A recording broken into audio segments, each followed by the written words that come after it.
வணக்கம் மாணவர்களே, இன்றைக்கி நாம் பார்க்குறது 10th கிளாஸ் மேக்ஸ் எக்ஸாம்பிள் 3.13 விகிதமுறு கோவைகளை எளிய வடிவில் சுருக்குக. x-3 divided by x² - 9 x² - 16 divided by x² + 8x + 60. ஓகேவா? ஃபஸ்ட்டு ப்ராப்ளத்தை வந்து போடுவோம். x - 9 by x -3 by x² - 9. இது வந்து எப்படின்னா x -3 டிவைடட் பை x² - 9. 9 வந்து எப்படி 3² கொண்டு வரும். இதை பாருங்கள், x -3 டிவைடட் பை இது பாருங்கள் a² - b². அந்த பாருங்கள் a² - b²க்கு ஃபார்முலா என்னது? a + b a - b. So this is x + 3 x - 3. ஓகேம்மா?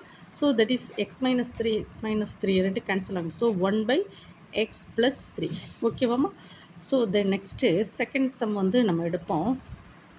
செகண்ட் சம் என்னதுமா? x² - 16 x² - 16 divided by x² + 8x + 16. ஓகேம்மா? இது ஃபார்முலா எப்படிமா? x² - 16 வந்து 4² கொண்டு வரும். ஸோ தென் இங்கே வந்து x² + 8x. இதை வந்து எப்படி 8x 2 × 4x அப்போ 8x.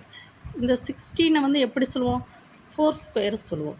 இதுக்கு ஃபார்முலா என்னது? a² - b²க்கு ஃபார்முலா என்னது? a + b a - b. அப்போ x + 4 x - 4 டிவைடட் பை இது பாருங்கம்மா a². என்ன பாருங்கள், ஒரு ஃபார்முலா உண்டு தெரியுமா? a + b the whole square equal to a² + 2ab + b². பாருங்கள் a². அப்போ என்னது? x ப்ளஸ் b வந்து என்னது? b தானம்மா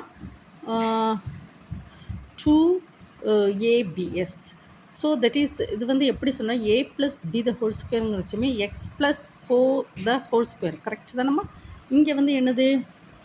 a = x b = 4. அந்த இதில் பாருங்கள், a இருக்க இடத்துல x போடுங்க, b இருக்க இடத்துல 4 போடுங்க. 4x² பாருங்கள் a² ப்ளஸ் b² என்னது? 4². So this plus 2ab. ஓகேம்மா? 2 × ab 4x. ஓகேம்மா? So that is equal to இது வந்து ஒரு ஃபார்முலாவை நம்ம அப்ளை பண்ணுறோம். ஸோ தட் இஸ் x + 4 பாருங்கள் x - 4 டிவைடட் பை x + 4 வந்து எப்படி சொல்லுவோம்? x + 4 × x + 4. x + 4 x + 4 cancel ஆகிடும். So x - 4 divided by x + 4. இதெல்லாம் 2 மார்க்கில் கேட்கக்கூடிய ப்ராப்ளம். ஓகேவாம்மா? நீங்கள் என்ன செய்யணும்? இந்த வீடியோவை ஒரு நோட் எடுத்துகிட்டு ப்ராப்ளத்தை ஸ்டெப் பை ஸ்டெப்பாக நீங்கள் எழுதணும். வீடியோவை 1 டைம் 2 டைம் என்ன செய்யணும்? ஓட விட்டு படிக்கணும். ஓகேவாம்மா? Thank you student.